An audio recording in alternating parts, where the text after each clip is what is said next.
प्यारे बच्चों, जय हिंद। नवीं कक्षा में हमारा आज का चौथा कार्यपत्रक है और इस पे भी एक अपठित गद्यांश आपको दिया गया है।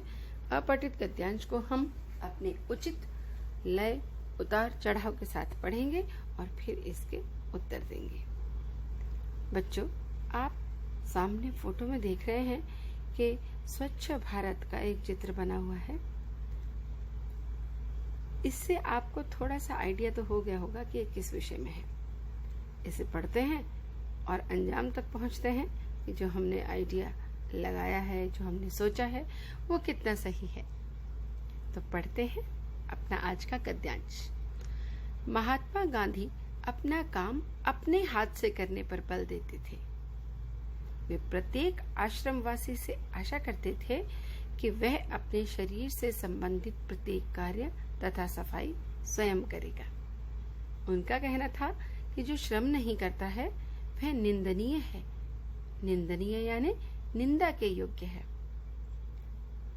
उनका समस्त अर्थशास्त्र यही बताता था कि प्रत्येक उपभोक्ता को उत्पादनकर्ता होना चाहिए। उपभोक्ता यानी वस्तुओं को, चीजों को उपयोग में लाने वाला, और उत्पादन माने जो चीजें बनाता है। उत्पादन करता यानी जो चीजों का उत्पादन करता है। तो जो उत्पादन करता होता है वो उपभोक्ता के लिए चीजें बनाता है। लेकिन महात्मा गांधी कहते थे हर काम को हमें अपने हाथ से करना चाहिए। यदि हर व्यक्ति काम करेगा और हर व्यक्ति उपभोक्ता भी होगा, तब ये समाज उन्नति कर सकता है। यानी हर व्यक्ति जो चीजों का उपभोग कर रहा है, केवल वो दूसरों के उत्पादन को ही प्रयोग में न लाए, स्वयं भी कुछ न कुछ उत्पादन करता बनने में अपना योगदान दे। उनका कहना था कि जो श्रम नहीं करता वह पाप करता है और पाप का अन्न खाता है। ऋषि मुनियों ने भी कहा है, बिना श्रम किए भोजन करना वस्तुतः दूसरे का हक छीनने के समान है। यानी यदि आप परिश्रम नहीं करते, केवल भोजन करते हैं, तो यानी आप दूसरे का हक छीन रहे हैं। गांधी जी की नीतियों की उपेक्षा करने के परिणाम हम आज भी भोग रहे हैं। न गरीबी कम हुई है, न बेरोजगारी पर नियंत्रण हो पा रहा है, और न ही अपराधों की वृद्धि पर हमारे वश की कोई बात है उन पर रोक लगाना। दक्षिण कोरिया के निवासियों ने श्रमदान करके ऐसे श्रेष्ठ भवनों का निर्माण किया है जिनसे किसी को भी ईर्ष्या हो सकती है। ईर्ष्या यानी जलन। जी हाँ, श्रम यानी मेहनत करने से हम हर प्रकार की सफलता को प्राप्त कर सकते हैं। और गांधी जी का कहना था हर व्यक्ति को मेहनत करनी चाहिए।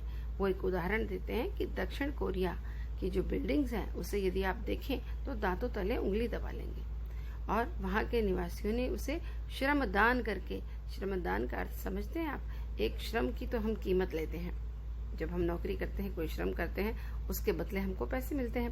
लेकिन श्रम दान दे देना यानी अपनी मेहनत को दान में दे देना, यानी बिन पैसे लिए अपने देश की उन्नति के लिए, प्रगति के लिए लोगों ने वो भवन, वो बिल्डिंगें बनाई, और ऐसे श्रेष्ठ भवन वो बने हैं कि किसी को भी ईर्ष्या हो सकती है।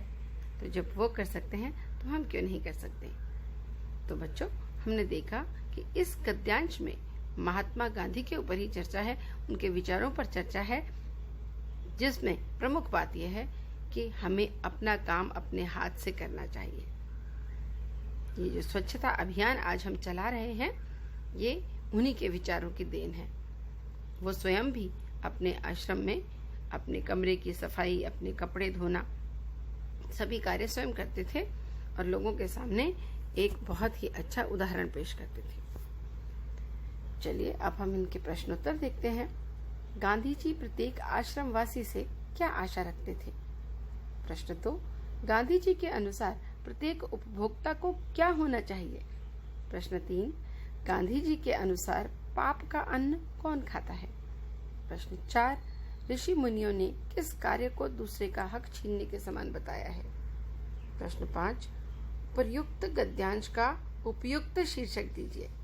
उपर्युक्त यानी जो ऊपर दिया गया है, और उपयुक्त यानी बिल्कुल सटीक, ठीक ठाक। आपको दोनों शब्द एक जैसे दिख रहे होंगे, लेकिन उपर्युक्त यानी जो ऊपर दिया गया है, उपयुक्त मतलब बिल्कुल सही, एक शीर्षक देना है आपको।